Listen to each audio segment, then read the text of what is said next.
ডেকেছিলে? হ্যাঁ বেটু, তোমাকে একটু ডেকেছিলাম। বলছি সামনেই তো পয়লা বৈশাখ, তো তুমি কি শপিং করবে না করবে কিছু কি ভাবলে? পয়লা বৈশাখ?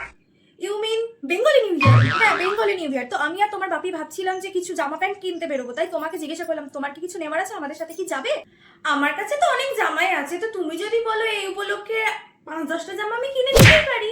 তো তাহলে তুমি বাপির এটিএম কার্ডটা আমাকে দিয়ে দিও, আমি বান্ধবীদের সাথে গিয়ে যা যা লাগবে আমার সব কিছু কিনে নেবো। ঠিক আছে, আজকে তাহলে তোমার বাপি আর আমি গিয়ে শপিংটা সেরে আসি। তোমার অ্যাকাউন্টটা তাহলে বলবো 50 টাকার মতো পাঠিয়ে দিতে, তুমি তোমার যা ইচ্ছে তাই কিনে নিও। ঠিক আছে বেটু? Thank you mom, love you. গরিবদের পয়লা বৈশাখ যেমন হয়। ও মা, একটু শুনবে? হ্যাঁ মা, কিছু বলছিলিস? ও মা, আমার সব বান্ধবীরা পয়লা বৈশাখের জন্য নতুন জামা প্যান্ট কিনছে, আমরা কবে কিনবো? আমরা কিনবো না? তুই তো জানিসই রে মা, তোর বাবার কেমন অবস্থা, আমাদের কোনো রকমের দিন আনা দিন খাওয়া চলছে।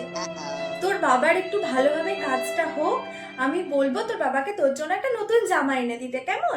এখন আপাতত পুজোতে একটা জামা এনে দিয়েছিল না তোর বাবা, ওই জামাটা আমি ভালোভাবে কেচে দেবো, দেখবি পুরো নতুন হয়ে গেছে, ওটাই তুই পরবি।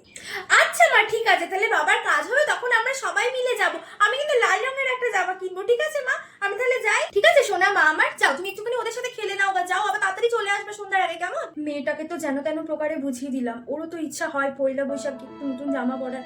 ভগবান কেন সবাইকে একই রকম ভাবে দেন না?